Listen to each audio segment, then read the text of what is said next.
வெற்றி பெற பொறுமையாதான் வாழணும்னு நான் பேச வந்திருக்கேங்க ஐயா. பொறுமையுள்ள மனிதன் வெற்றி பெறுவான்ன்றது அரேபிய பழமொழி சொல்லக்கூடிய அனுபவ உண்மை. சரிதானையா? அன்னைக்கே ராமாயணத்துல ராமனோட பொறுமை தான் சீதையை காப்பாத்துச்சுன்னு இந்து மதம் சொல்லுது.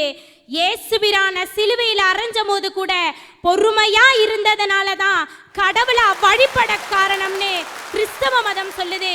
21 ஆண்டுகள் நபி அவர்கள் இருந்த பொறுமையால தான் மெக்காவை வெற்றி பெற்றிருக்காங்கன்னு இஸ்லாம் மதம் சொல்லுது. இப்படி எல்லா மதங்களுமே பொறுமையா இருந்தாதான் வெற்றி பெற முடியும்னு சொல்லும்போது எங்க இருந்தியா போராடி வெற்றி பெறலான்னு சொல்றாங்க. முந்திக்கிட்டு போன செங்கலே கோயிலோட அடித்தளத்திலேயே நின்னுடும். காத்துக்கிட்டு இருந்த கடைசி செங்கல் தானே கலசத்தையே தொடுது. நிச்சயமா பொறுமையோட வாழ்ந்தா மட்டும்தான் வெற்றி.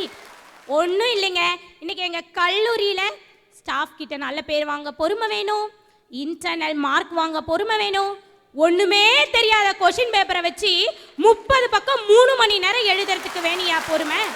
20 அரியர் வச்சாலும் லாஸ்ட் செமஸ்டர்ல ஒட்டுகா கிளியர் பண்றதுக்கே எங்களுக்கெல்லாம் வேணியா பொறுமை. ரஜினி ஸ்டைல்ல சொல்றேன் பாருங்க, அதிகமா அரியர் வச்ச பையனும் அரியரே வைக்காத பொண்ணும் ஒழுங்கா டிகிரி வாங்கினதா சரித்திரமே இல்லை. அப்படியே படத்துலமா ரஜினி இந்த டயலாக் பேசியிருக்காரு. நீயா ரஜினிக்கு ஒரு ஃபுல் டாக் டயலாக உருவாக்கி கொடுத்துட்ட பாரு. அடுத்து கல்லூரி மாணவனா ரஜினி நடிச்சா இந்த டயலாக் தான் பேசுவார், பஞ்ச் டயலாக்.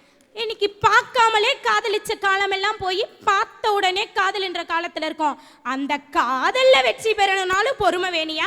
ஒரு பொண்ணை பத்தின அத்தனை டீட்டெயிலையும் தெரிஞ்சுக்கிட்டு லவ் பண்ணா பர்ஸ்ல பணம் இருந்தா பிக்கப்பு, இல்லைன்னா பிரேக்கப்பு. அதை விட பொறுமை இருந்தாதாயா பிக்கப்பு, இல்லைன்னா பர்மனன்ட் பிரேக்கப்பு தாயா. காதல்ல தோத்தாலும் விட்டுட்டு போற உனக்கே ஒரு ஆள் கிடைக்கும் போது விட்டு கொடுக்கிற எனக்கு ஒரு ஆள் கிடைக்காதான்னு கெத்தா எங்க பசங்களும். இப்ப பேசினியம்மா ஒரு பஞ்ச் டயலாக், அற்புதமான டயலாக்மா. விரும்பி வந்தா டேக் கேர், விட்டுட்டு போனா டோன்ட் கேர். நீ எங்க பொண்ணுங்களும் வாழுறாங்களே அதுதானே அவங்க வெற்றி. காதல்ல ஜெயிச்சாலும் பொறுமை வேணும், தோத்தாலும் பொறுமை வேணும். காதல்ல ஜெயிச்சா எங்க பொண்ணுங்க வாழ்க்கை ஹோ, காதல்ல தோத்தா எங்க பசங்க வாழ்க்கை ஓஹோயா. இல்லற வாழ்க்கையில வெற்றி பெறணும்னாலும் பொறுமை வேணியா. சோத்துல உப்பு இல்ல, குழம்புல காரலன்னு சொன்னாலே கோச்சுக்கிட்டு அம்மா வீட்டுக்கு போயிடுறாங்க. பொண்டாட்டி விஷத்தையே கொடுத்தாலும் அமிர்தம்னு பொறுமையோட ஏத்துக்கிட்டு குடிச்சா மட்டும்தான் இல்லறம் நல்லறமாகும். ஒரு கல்யாணம் ஆன பொண்ணோட வெற்றிக்கு பின்னாடி கண்டிப்பா அவன் கணவன் இருப்பான்னு சொன்னதே உண்மைதாயா. கண்டிப்பா அவன் கணவனோட பொறுமைதாயா காரணமா இருக்கும். சரிமா சாரிமான்னு போனாலே இல்லற வாழ்க்கையில வெற்றி பெறலாயா. எடிசனோட பொறுமை தான் இருள போக்குச்சு. கலாமோட பொறுமை தான் உலக நாடுகளை இந்தியாவை திரும்ப பார்க்க வச்சுச்சு. தெரசாவோட பொறுமை தான் அன்னை தெரசாவா மாத்துச்சு. காந்தியோட பொறுமை தான் சுதந்திர காற்றை இன்னைக்கு நம்மள சுவாசிக்க வச்சுக்கிட்டு இருக்கு. அண்ணல் அம்பேத்கரோட பொறுமை தான் சட்ட மாமேதையாக்குச்சு.